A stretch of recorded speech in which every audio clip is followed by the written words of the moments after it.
Hi everyone, welcome to the first flipped classroom video of the 2018-2019 school year. This is what we will be using for lessons every week on Wednesday or Thursday depending on when your class meets. So it's very important that you get these videos watched and make sure you complete the Google quiz that's done in your Google Classroom. That is due by Wednesday if you're in first, third, or fifth period, and by Thursday if you're in second or sixth. Our first video for the year is on key signatures. Now, for some of you, this might be review, but to make sure everyone's on the same page and has a thorough understanding, please follow along. To help out, I'm going to be using this YouTube video. We're going to look at four things. We're going to look at what it is a key signature tells us. I'm going to reveal to you the secret to reading any key signature, and I do mean any key signature. We're going to look at the pitfall that you need to avoid, and we're also going to take care to beware of those pesky key changes that keep coming up in pieces of music. So firstly, what does a key signature tell us? Well, a key signature tells us two things. Firstly, it tells us the key that a piece is written in. And secondly, as a result of this, it tells us how many sharps and flats we should play in a particular piece of music. So just those two things that a key signature is telling us. So let's have a look at an example. Here we've got an example. Now, if you've never seen a key signature before, this hash symbol here, which is actually a sharp symbol, is the key signature. And you'll see it at the beginning of a piece of music and the beginning of each stave. And what this tells us is simply this.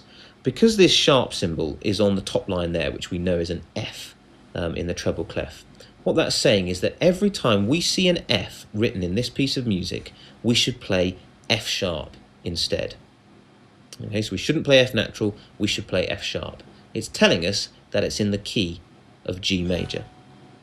Okay, the same would work if it was in the bass clef.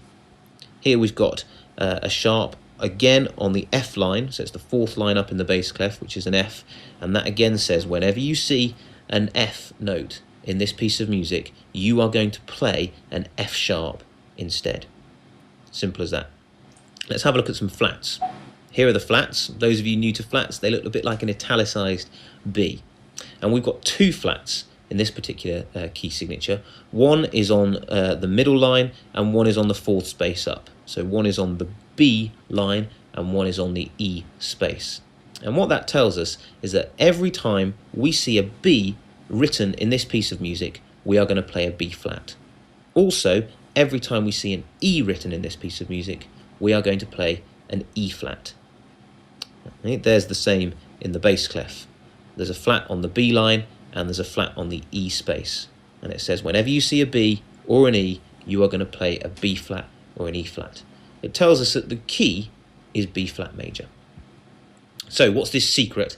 We're going to hold off on the secret for just a second. I have a piece of sheet music here that I put together for this to help you better understand this. Let's start by using the same example the guy in the video just did. This first note, this first key signature here, has two flats, B and E. The first note here, in both treble and bass clef, is a B. That means it must be played as a flat. You'll notice in the next measure the first note is also a B, but for both instruments it's an octave higher. It is still a flat. It's very important to understand that even though only the middle line in treble clef and the second line in bass clef are marked with a flat, all Bs, regardless of octave, are flat. He had mentioned key changes, and I'm going to go over one with you right now. Right here it changes from 2 to 4 flats, B, E, and then also A and D.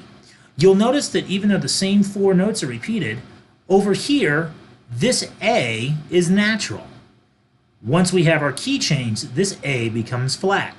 I'm going to play it for you, and I want you to listen to the difference between this A natural and this A flat.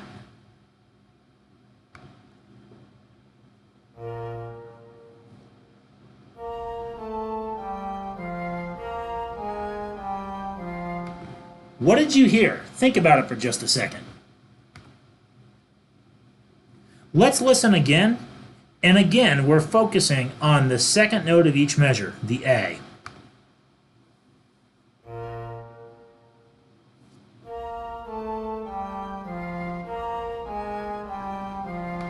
You should be able to tell that the A, when it's flat, sounds lower.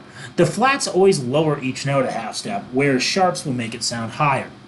Because of the key change, we must change from an A natural to an A flat. Even though it's on the same line of the staff for each treble and bass clef, it is A natural and A flat are different notes and call for a different position or a different fingering. Here in this example, we have 6 flats. However, the trombone player misses 2 of them and plays them as natural. If just one person in an ensemble doesn't play the proper key signature, here's what it'll sound like.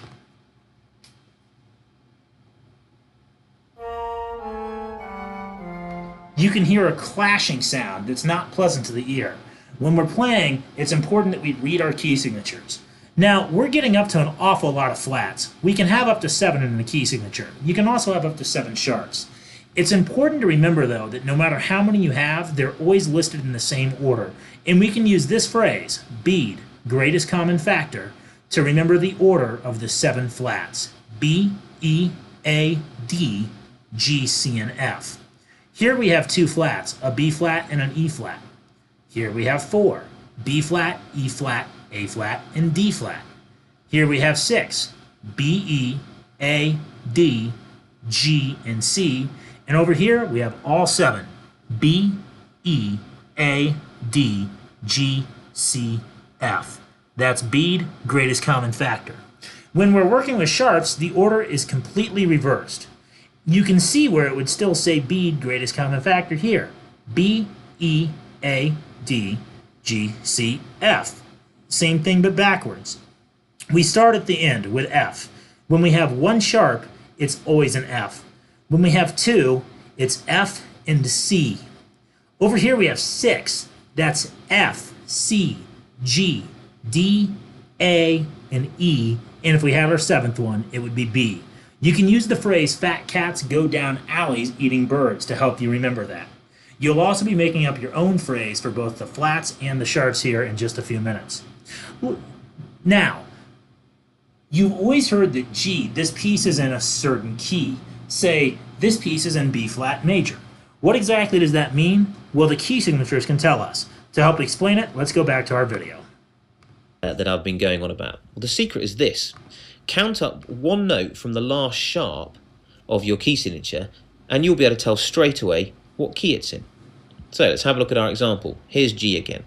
There's only 1 sharp in this key signature, so the last sharp's got to be F sharp there.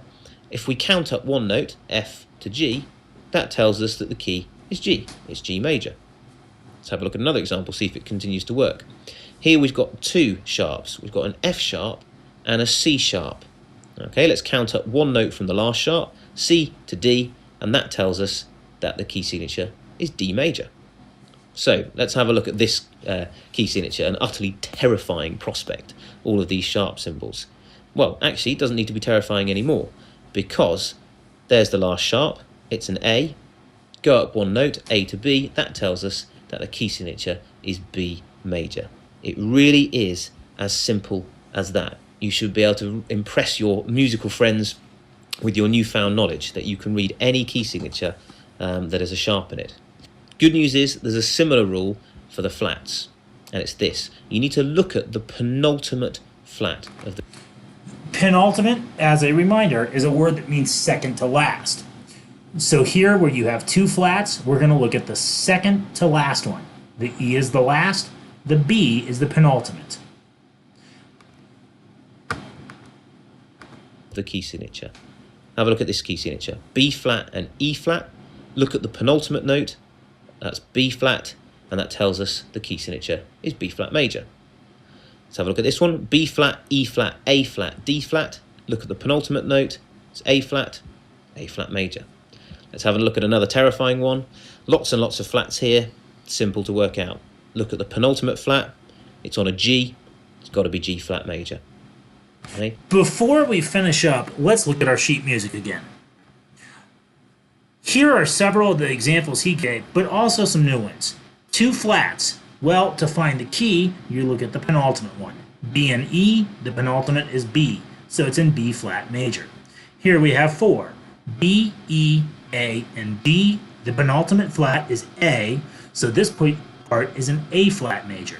Down here where we have 7, B, E, A, D, G, C, and F, the penultimate flat would be C, and this part would be in C flat major. For the sharps, there you go up one letter. So our last sharp is F, we go up one to G. This is G major. D and C, F and C, go up one from C, D major. There are two, however, that you just have to know. One flat in a key signature and no flats and no sharps is quite common for both band and orchestra. It's important to remember that one flat means F major, and no sharps and no flats, as indicated by this natural symbol here, means it is in C major. Here we have two examples. They have the same key signature, so they both must be in B flat major. Let's have a quick listen.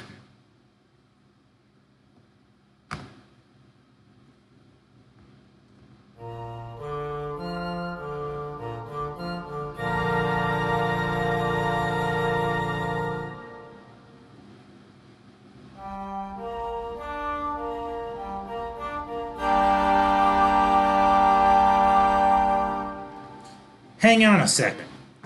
Even though these pieces use the same pattern of notes and have the same key signature, this one definitely sounded different than this one.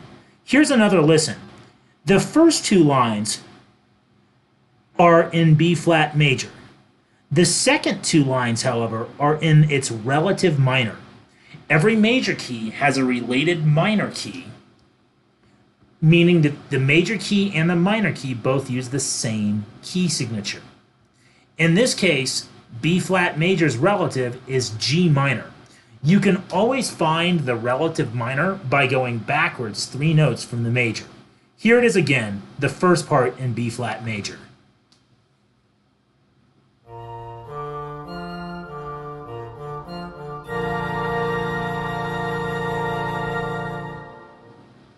Here is the minor.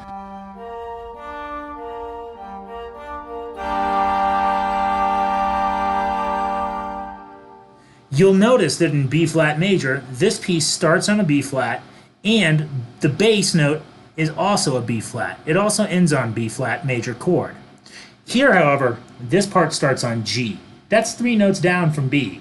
B, A, down to G. It also ends on G and it uses a G minor chord. That gives it its minor feel. If you're playing a piece and it sounds overwhelmingly sad, melancholy, or even scary or creepy, chances are it's probably in minor. Go ahead and figure out the major key and then come back 3 notes to figure out the relative minor and you'll know the key. For those of you who just went through this and knew it all and it was review, I have a challenge for you. Here I have 2 more notes. This is a B, but it has a double flat beside it. Over here I have an E, and this symbol is a double sharp. If you're curious and want to know more, I'd encourage you to go Google it and share what you find with the class. Again, that's double flats, double sharps. Have a great evening, everyone, and I will see you all tomorrow or Thursday.